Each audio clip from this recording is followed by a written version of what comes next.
Good afternoon and good evening, LinkedIn friends, Value First Nation. Welcome to another episode of Value First Communication with our favorite Value First communicator, Klemen. How you doing, man?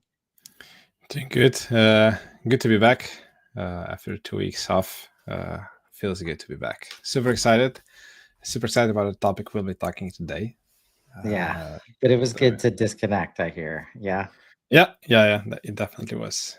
My brain is kind of fresh and eager to keep the fast pace for the next few weeks, Yeah, which will be needed, I guess.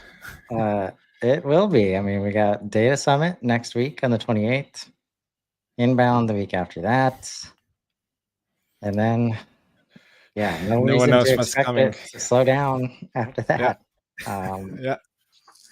if you So haven't you, started changing and transitioning on behalf of AI and yeah, it's coming for you. And it hopefully definitely we can is. help you like uh, proactively do some stuff to support it and not just let it happen to you. Which is why we're here. So it's good to have you back, man. Okay, appreciate it. And I just want to set the stage a little bit today, remind people where we've been, and talk about where we're going and why. Seems to be helpful. Um, so, value first communication is really just taking the mindset that we're going to do everything in our power to enable natural discovery via communication, via creating value, so that people who are increasingly working on their own time and in their own context, in their own lives, like have been shutting down ads left and right. This is counter to the advertising trap, right? This interruptive way, this pitch way, like is just not working anymore. For some spaces, it hasn't been working for a while. Um, but can we develop a path towards, hey, we're hands off until you raise your hand, until you say, I am actively interested, right? So the first principle is about enabling natural discovery instead of fighting for attention. Because a lot of times now AI is going to be doing that on behalf of the buyers and users. In order to do that, principle two will focus on creating understanding, not just delivering messages and not just caring about people opening stuff. If we just care about open rates, we're just happy with delivering the message. Okay, they got it, but did they understand it?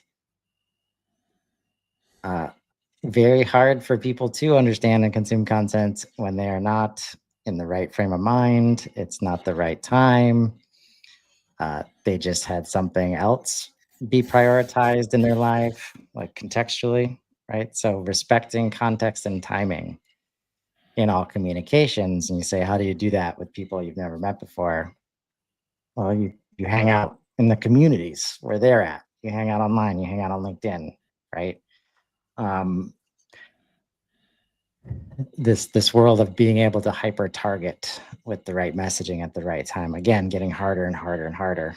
Um, which brings us to today, where we're going to talk about these two together. Um, Building genuine connection before asking for action, and liberating knowledge, creating value in order to get that connection and trust and build relationships instead of using it as bait, right? So think lead forms, gated content, like, hey, you want this thing, you got to give me your email address. That's what we're meaning here, instead of just openly sharing knowledge. And uh, just like we planned it, Clement, this lines up so well with the data summit next week, where we've got um, over 20 experts, coming together to try our best to help people through this data the data problems, that we know exist. And the event itself is built around this journey that we refer to as the value path. So audience, researcher, hand raiser, hero stage. Most of you know that stage is opportunity. That's what the O actually stands for at the end here. And then we have, after they pay, let's say, we have value creator stage, adopter stage, advocate, and champion stage. And a bunch of people coming out next week. Really excited about that. And just to wrap this up all together, right? I'm listening to the podcast this week from George, Hub Heroes team. So George, Max Cohen, Liz Moorhead, and Chat. Right? It was about inbound and like inbound prep, right? And like any other event in the marketing space, one of the most important, especially every booth, right? How are we going to get leads? Need to get more leads. What are we going to do to get people in the booth? How do we get their emails? Like, what are we going to say to them after? All these things, right? And in support of that, and now don't get me wrong, like what Happy's doing to support this is great, right? Unfortunately, the go-to-market requires that you call it lead capture, right? For people to know what this thing is that they're sharing. And in the episode, as Max is describing this thing, he drops that phrase lead capture or capture leads several times. And then he has to George speaks up and says, can we stop like treating people like their leads, like dehumanizing the process? I was so proud of George, right? Something's working over here because he's the guy that does the value first humans, which is against the lead trap, right? And so I share why I feel this way, right? And suggest that, if you're going to inbound and that's your only goal, you're going to be disappointed. Like it's getting harder and harder to show up in that way and have that be successful. So my suggestion, if you're showing up to inbound and interacting with a human you may or may not have connected with before, let these questions guide you. Am I seeing them? Am I hearing them? How can I add value in this moment? Does the thing I want to say next build trust? Right? And don't overthink it. If the answer is yes to these questions, then you're probably already adding value to them in this crowded space, right? Where they got people pitching them all over the place. And I won't go into the back and forth between Max, but it's basically becomes like, does the nuance of the words that we use like matter? Obviously, I think it does. Value first is around changing that language. But the last question here that I haven't responded to, what should we call it? So this is in the world where we remove the word leads, right? What should we call it when someone might be interested in buying something? Should we just ignore it and act like it does not exist? Well, we don't want to ignore it. But can we create the space where we actually wait for them to raise their hand, like in an implicit or explicit way, right? Is our whole goal. What I'd love to know how you would answer this. Let's say it leads doesn't exist as an option to call this, or tell me I'm wrong and say like, yeah, we just need to educate people better on how to manage leads. Yeah, interesting question. We should definitely not ignore it. That's why businesses exist. That's why all the content creation and marketing and sales and all that is, yes, I mean, it's there to help you grow the business. So when someone gets to the stage, hey, I am ready to buy, you should definitely not ignore it. How you call it, it's probably no potato in a way. Doesn't really matter, but I think how you think about them and then how you treat them before and after that, it's what should be we should think kind of differently in today's world. Like in the same way as lead might not someone you met at a conference or someone just stopped by your booth. It doesn't necessarily mean it's a lead that you need to push for the sale tomorrow or in that 5 minutes that you talk to them. You can just build genuine connection. But when they do raise a hand, as I see them, it's this is where you need to act quickly and close the sale, because you invested all the energy to get their mind to the point where they kind of raise their hand. I'm not sure what the best word would be, but it's real business opportunity that you can close now, and you can really they came to the realization of their pain, you being the expert who can help them with your service, with your system, whatever you have that you sell. But at that point, even the conversation with such a company or a person would be completely different. You're not there to to pitch them directly. You can just talk about how you can help them. So the tone of and the flow of communication will be completely different at that point. If you build all the awareness and build genuine connection at that point, it will be a completely different mindset on both sides at that point.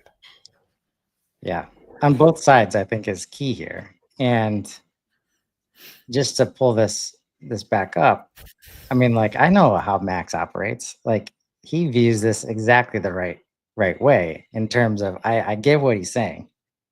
In terms of elite is not some dehumanizing business slur for a human being. I've been around some teams where they're definitely not thinking that human beings are on the other side of these like activities, right? Like, which is my whole point in the response. Like, why else would you do things that you yourself don't enjoy, like, to another person? Like, you know how hard it is to do that if somebody's looking you in the face and like you're gonna say, I'm gonna cold pitch you in a way that I hate. Like, if they were there watching, there's no way you do that, right? Yeah. But when they're a number on a sheet, it gets a lot easier to do that. And that doesn't need to be the center of the conversation. I'm just saying, like, it's not hard to get to an empathetic standpoint for why this has been happening. Like, this is why KPIs matter, compensation matters. Like, they're all tied to this thing. And if that's your goal and you're trying to make money, like, there's not a lot of room, like, especially when you have quotas that are high volume, right? You don't have time to think about who's on the other side, let alone care about them. So the way he describes it, it's exactly how I would love for everybody to think about leads, right? There is a human on the other side of this. But I think the problem we have is that leads have been like portrayed a specific way for a long time. And it's very easy to feel conversations shift like around this word. It shouldn't matter whether you're talking to marketing or sales or whoever about what this word means, right? So I'm here saying, why can't we use something like hand raiser where, and I'm pretty sure I know the answer why, but why can't we wait for that to happen? And then all of a sudden we don't need specialized, definitions. And then if a marketer says this person's ready, if a salesperson says this person's ready, and we can just say, did they raise their hand? It's a yes or no. It's a yes or no answer, right? How much misalignment would be immediately solved if we could simplify it? that way. Now, I would love to hear, like I said, I have an idea, but take me through the space of like hand raiser and like what Max says here, like what do we call somebody who might be interested in buying?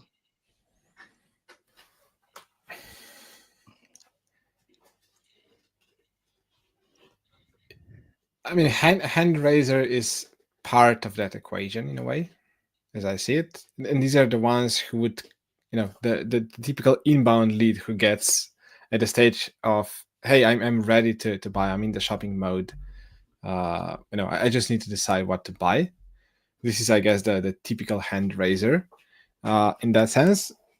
And on the other side, sales and marketing is really historically been trying to convert leads into, or helping leads go to the buying ready stage faster with all the fear of missing out and all the discounts and whatnot, to kind of force them to say, okay, yes, I will listen to your pitch, and then decide if I am a hand raiser, or then you will qualify me for band and whatnot, and then you will decide if I am kind of but that person will never be a hand raiser, because you push them through your sales funnel, whatever we call it again, to being from someone you haven't met to someone you're trying to sell something immediately. That all goes to I think what we already been discussing with all the VC game and numbers game, and just get as many leads as possible, get in touch with as many contacts as possible. I just before we went live, I saw Alex Hormozy.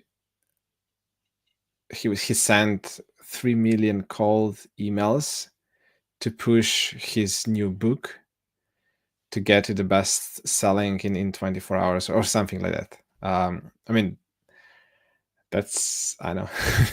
I'm not sure this is still the playbook I want to play.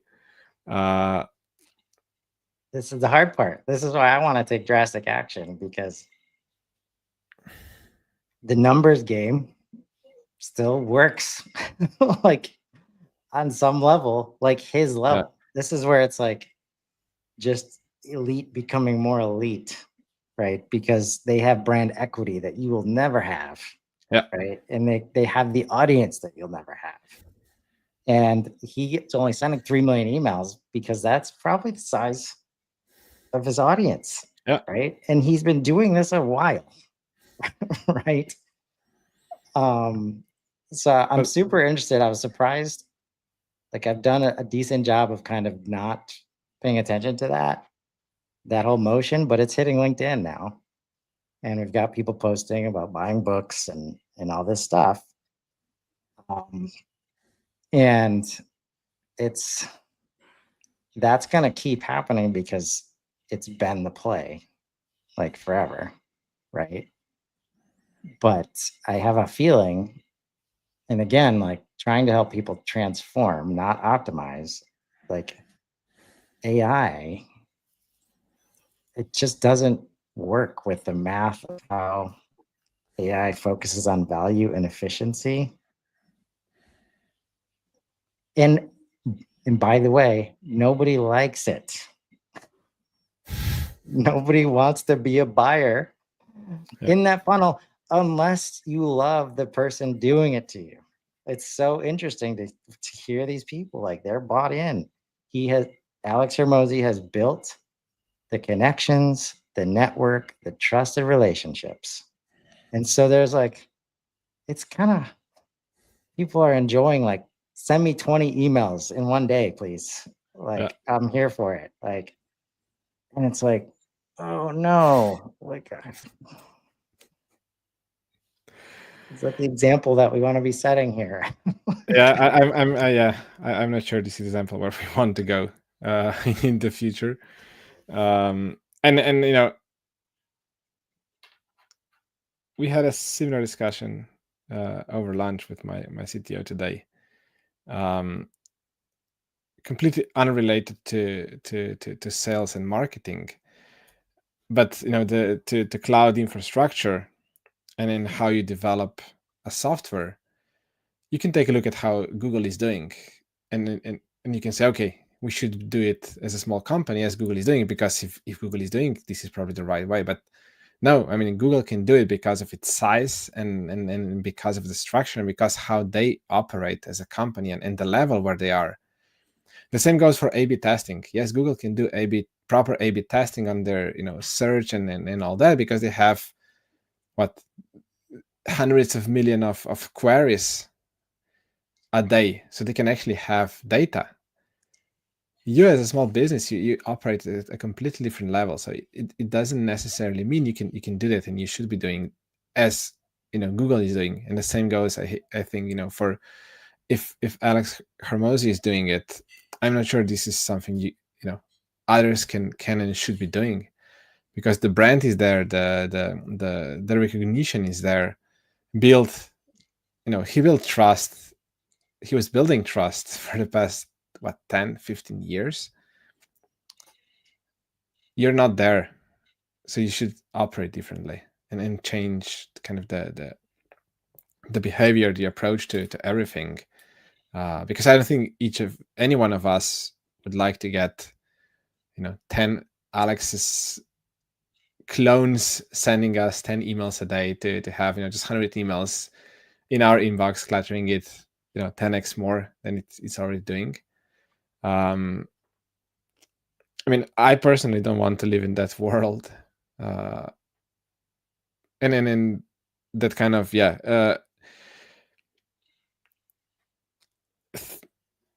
trying to get through sharing value, sharing knowledge, get people to raise their hands, to get them decide, okay, I need to talk to you because I have an issue around that. This is where I think we should all think going, especially in the AI era. I mean, writing an email and sending it and sending 3,000 or 300,000 emails.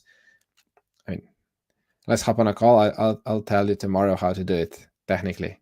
It's not it's not something that you can do. You can do it tomorrow if you want, but Right. if everyone is doing that, we'll all be fed up with all that, and you will need to have other communication channels and ways of communication to break through all that noise. Yeah. And again, like a lot of people, even he knows, like Alex Hormozy, like he talks about creating value, like free value, giving it away.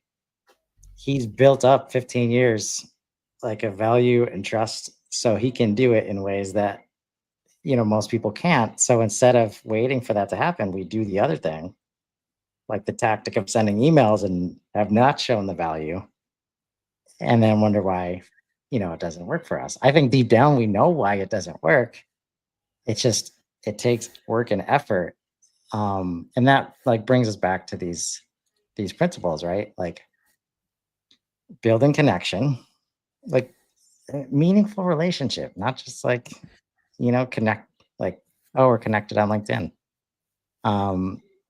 Even that though, that's like the smallest of step. Like I remember, and this is like from the industry itself, like is not helping us for this, right? Like in 2020, when I delivered sales navigation to like a sales team of 25, and we got free training from LinkedIn about sales nav. And they said the play was, instead of sending a connection request, to send an in-mail first, get the response, then send the connection request, because then it's 3 touch points instead of 1, right? And it's just like, and like, by the way, I had to take the trainers aside because they didn't want to talk about organic LinkedIn. They kept calling it like Facebook. It's kind of like Facebook. So just stay over in Sales Navigator. And I was like, I've got these people bought in and you're just ruining it for me. Anyways, meaningful relationships and getting to that through shared knowledge. Like that's where the signal recognition piece, right? Then why is it so challenging? I'm starting to understand, like we were talking before, everybody knows on some level signals, like creating signals, positive signals. If we're gonna not wait for everybody to give a direct hand raise, we need to get so good at signal recognition, which means we got to create the space for signals and visibility. But it really, I mean, it's been related to this ready to buy, stage, but it's anywhere, right? And so we're figuring out right now, we've got all these experts that want to talk about this stage, probably just because this is where the word signal is, right? And I just remembered, this is how many, so I got to get better at like organizing this. And that's why I'm glad we got 20 experts for this. I just remembered this thing from last December, right? Before I started writing, around the same time, like I started writing about the lead strap, right? Like I get it. If it's not leads, what is it? Like, what are we going to call it? What are we going to measure? If we could just rename the HubSpot version of the leads object into signals, like I think we're so far ahead, and we're actually different from Salesforce at that point, right? But that's where, again, I mean, I'm sure if you didn't know, like having the leads object to match the leads object in Salesforce was a huge boon for sales for HubSpot, because we could finally say, yeah, we got that too, right? Otherwise, most people did not enjoy like it breaking into the HubSpot ecosystem. But so here's some options, right? Instead of saying lead generation, signal recognition. Instead of lead nurturing, relationship development. Lead scoring, signal strength assessment, right? Lead qualification, fit and readiness exploration, right? Lead status, journey stage, converting leads, supporting decisions. Like these are all words that we use, right? It just, when it comes to measuring and process time, we use all this, which means the people doing the work don't always get to this part, right? They focus on this. And that's where it's, hey, we got a discount. Hey, it's end of the month. Even, hey, I need help hitting my quota, right? People do that. And that's where we're definitely not doing this. Yeah. If we're coming at it that from that direction, right?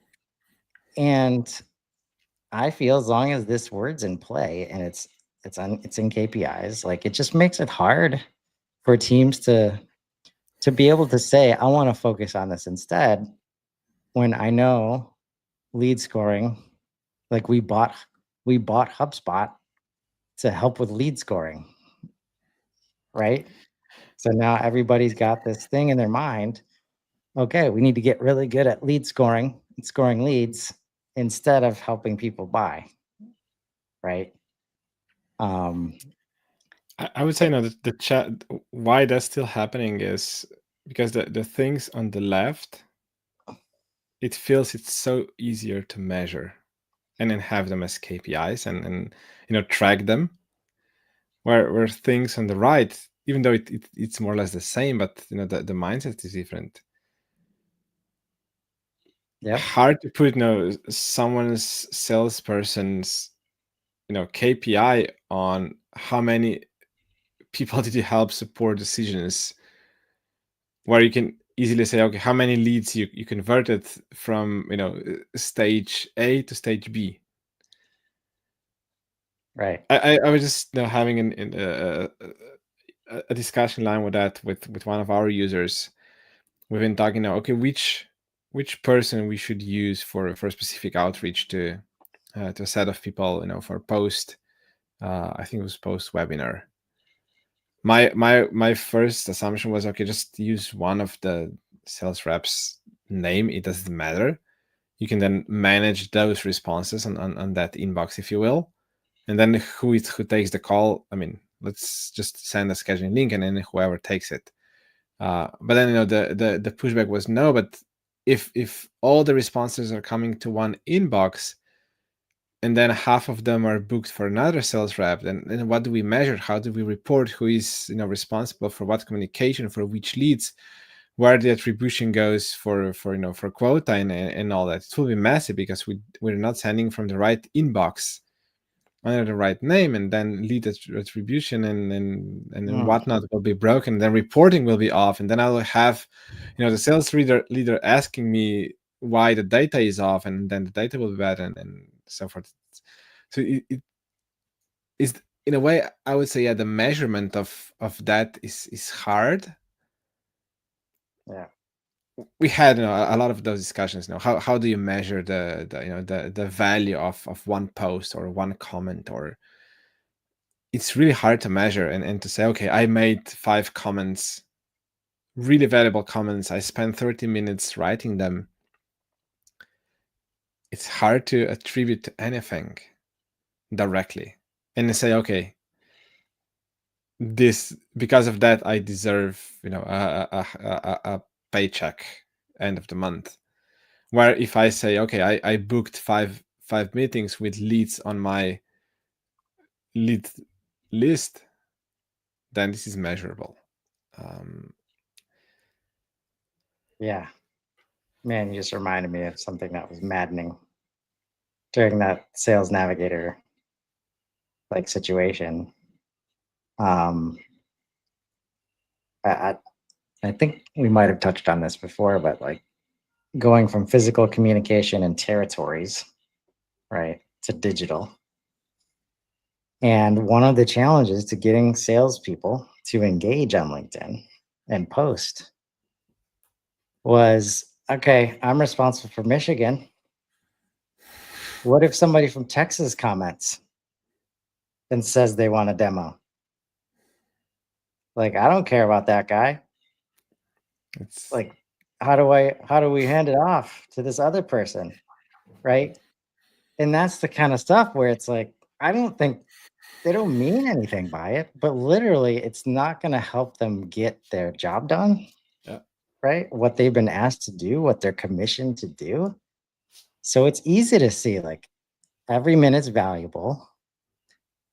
Because now we don't want that to happen, because I don't want to act like I'm ignoring you either, but I don't even know how to engage you because I'm not supposed to take you to the next step. Right. I will have internal problems if I take that call with a guy from Texas. Yeah. Because the guy from I'm Texas, eating someone's other lunch. yeah. And they might not be on LinkedIn to make the intro easier. Now I got to copy and paste it and then email. And that's where a lot of these terms. And so what I'm going to say to Max is there's like signals lead to hand raisers, right? And it's so much energy has been expended on trying to force the hand raise. The MQL or SQL, I think, is the space that we're usually thinking about here. Without the connection, without the trust, without the knowledge sharing, without the value being created. Imagine if we just took that energy and put it over here and created value. How many more signals would we create? Because I think the response I've gotten before to like why we can't just call them hand raisers is like, what about those interested people that have not raised their hand? Right? To which I would say, is there a way we can get more people to raise their hand instead of trying to perceive signals that say, okay, this person might be about to raise their hand, so I'm going to reach out, right? If they didn't raise their hand, they didn't raise their hand. And that's where they might have a score of 90 out of 100, but they're on vacation for 2 weeks, or something has happened and there's a great reason for why they haven't their hand raised. Like there's so many things where it's just like, if they're on vacation for 2 weeks and their score of 90 and we're like, man, I just wonder why they're not raising. I'm going to ping them. Let's put them in the sequence. We're going to hit them 7 times because that's what we're supposed to do. It can destroy trust, but at best, it's expending time and resources of our team, which are not needed when we could have just waited 2 weeks and then they raise their hand, right? Waiting for the hand raise is so powerful in terms of so much of the effort and energy to prove bant, right? And trust and like, is the time right? All this stuff just goes away. And it's every salesperson's favorite process where it's just like, oh man, they already knew what they wanted. They already had the buy-in. They already watched all the videos. And I just had to get them a quote real quick and then we closed same day. It was great. Like, Yeah. why wouldn't we want to do that all day, every day? Right? I'll be devil's advocate here. Sure. from the other side. Please. I understand why not, because you have quota and all that, so you're forced to push. You need to survive. Even as a small business, it survives. You need to keep pushing. And when you have a pool of 1,000 people who are your leads out there, and then you have 20 of them with a score of 90, of course you will naturally want to focus on those 20 because you feel they're ready. But because they haven't raised their hand, you will want to do everything you can to get them to say yes, to raise their hand, even though they're on vacation and whatnot. But you will naturally deep down feel that your time is better spent on those 20 with a score of 90 than doing the normal stuff and waiting for those 20 to raise their hand. Right. And on the other side, someone else can get in, and because they were forcing them, they will close the deal and then push them through the finish line instead of you closing the deal. This is, I think, what will consistently be a thought process in everyone's mind. Yeah. So I don't expect that kind of mindset shift will happen, soon or quickly. But it will. The more we talk about it, the more people will be, willing to share knowledge on LinkedIn, even though someone from Texas gets in a conversation. I mean, it's fine to communicate with those people. That's how they will get a business with your company, even if your colleague will close it. Maybe that same colleague from Texas will be posting on LinkedIn, and they will get someone from Michigan. Yes. Who will engage on their post, and then you'll get a lead. Okay. You can close tomorrow. So no, the more knowledge, the more presence you have online, the better for everyone. Yeah. And we see it happen all the time. Like maybe that person gets relocated to Michigan. Like people change jobs and I'm sorry it's so serendipitous, but these are all the things out of our control, right? And just to bring it back to like how to support this, right? It's the difference between reaching out to convert and reaching out to create space for signals, right?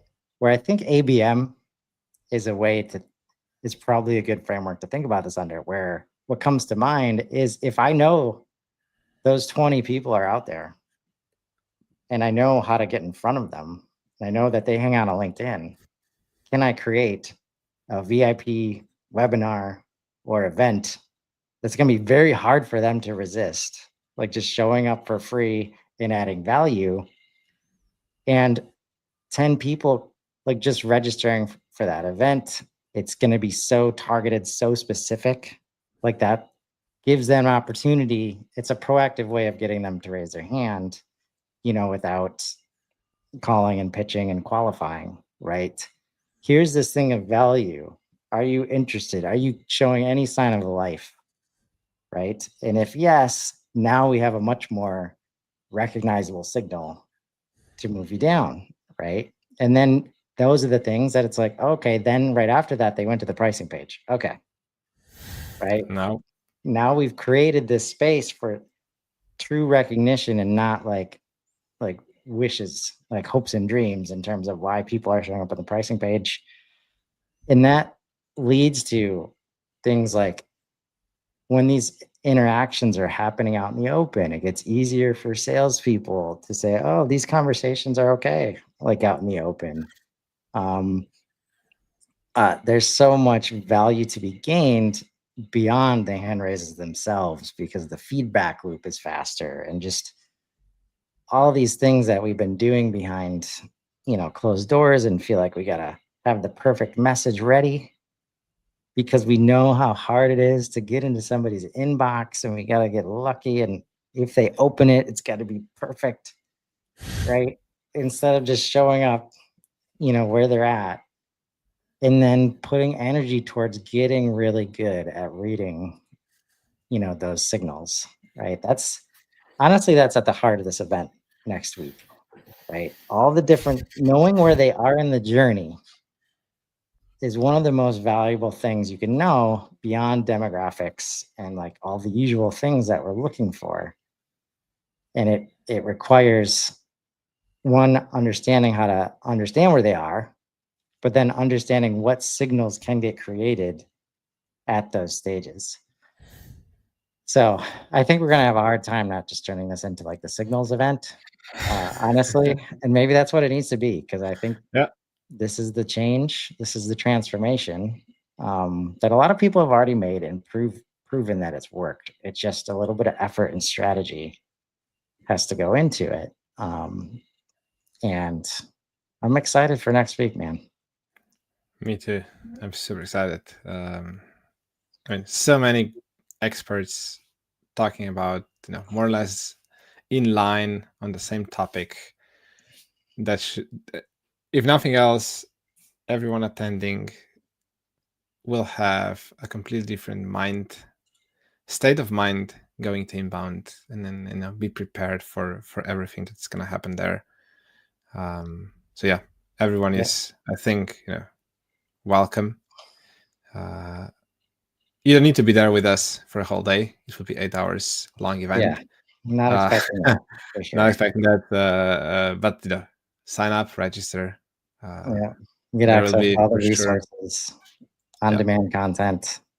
So we'll be sharing links, but valuefirst.site Data Summit 2025. We hope to see you sign up. Thanks so much, man. We're already at time. Thank you, Chris. Yeah. See you next week. Yes, sir. See you next week. Everybody. Everybody have a great week. Take care.